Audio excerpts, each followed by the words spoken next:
Hey, I'm Adam Jusko from ProudMoney.com, and in this video I'm offering a review of the Indigo credit card, technically called the Indigo Platinum MasterCard. But before I do that, I would ask you to please subscribe to our YouTube channel if you have not already, and if you have already, I thank you for doing so. So the Indigo Platinum MasterCard is a card that is geared to people with bad credit histories or potentially people that don't have a credit history and want to either rebuild their credit or build it for the first time. If you have bad credit history in particular, you may be aware of the fact that what you kind of get in this corner of the market is a card that has sort of worse terms than cards from the major banks. This means that usually you're going to have annual fees to pay, you're usually going to have high interest rates, you're usually going to have small credit lines. So the Indigo Platinum MasterCard is no exception. This is pretty much where it sits within the market. That it's not to bash this card, that is just kind of where these credit card companies that serve people with bad credit histories usually are. They don't, you don't necessarily have a lot of trust if you have a bad credit history, or maybe even if you don't have a credit history at all. So if you want an unsecured credit card, these are the types of cards that are usually available to you. Now, that being said, I would tell you that we would usually suggest to you that you should get a secured credit card instead in order to build your credit, and I will come back to that in a minute. But let's look at the particular features of the Indigo Platinum MasterCard before we do that. So like I said, this is a card that's got no frills, it's got no rewards, it's going to have high interest rates, probably an annual fee, and a pretty small credit line. Now, depending on how bad your credit history is, those credit lines may vary, the annual fee may vary. In terms of an interest rate, as of the making of this video, they show 23.9% as the interest rate pretty much across everyone, which is a high interest rate. In terms of an annual fee, they say it's possible you could get a no annual fee card. I think it's probably more likely that one of the other terms that they show is more likely. You potentially could get a $59 annual fee, or if your credit is particularly bad, could be a $75 annual fee that actually even goes up to $99 in the future. In terms of credit line, how much available credit you're going to have, they use an example of $300. Now they say your credit line may be based on your credit history, so maybe you could get a little more than that. But since that's the example they use, that is what I would recommend that you think of in your head when you are considering applying. It's probably what you are going to end up with. Now, you should realize that if you do have an annual fee, if you do have that $59 or that $75 when you first get the card, that's going to come out of that credit line immediately, and you're going to owe it on your first statement. So if you have a $300 credit line and it costs $59 per year to get the card, that means your credit line is going to go down to $241 immediately, and you're going to have that $59 on your first bill. If it's $75, it's going to go down to $225, and you'll have that $75 on your first bill.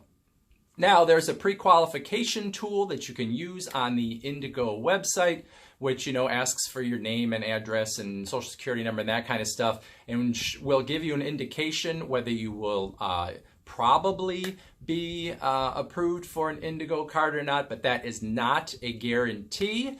But you can still use that to give yourself an idea if you what the chances are of you being approved. And obviously, if you get a no in the pre-qualification tool, well, then that obviously tells you, you don't need to go any further. You don't need to fill out a full application. So the pre-qualification tool does not hurt your credit at all. That is what they call a soft pull on your credit. If you then go further and do a full application with the card, that is when they would do what is called a hard pull, which will ding your credit score a bit. But hopefully, if you've done that pre-qualification and they've given you an indication that you would be approved, then hopefully you will be approved. And that's just kind of how it works. You have to have that hard pull in order to get a new credit card, and that will only ding your credit score a little bit, and that will fall off in time anyway. The Indigo card is offered by Genesis Card Services, and also sort of in a partnership with Celtic Bank or Celtic Bank, however you say that. Genesis is a company that works in the sort of bad credit space. Obviously not a major player in the credit card space overall, but they are a firm that we are aware of and that has been sort of working in this space for a long time. So all that being said, The Indigo MasterCard, in terms of a review of it, what I would say is, again, it sort of, plays in the same space as a lot of other credit cards for bad credit customers. These aren't great terms. This is not a credit card that, I would normally recommend for anyone to get because it has such small credit lines, and you're going to probably end up paying an annual fee on top of that, plus a high interest rate. However, some people, who really insist on getting an unsecured credit card, even if their credit is bad or they're trying to build it, this is potentially a way for you to build your credit back up. They do report to the 3 major credit bureaus, so this is a potential way to, start to rehabilitate your credit. However, in our, view of things, it's not necessarily the recommended way to try and rebuild your credit.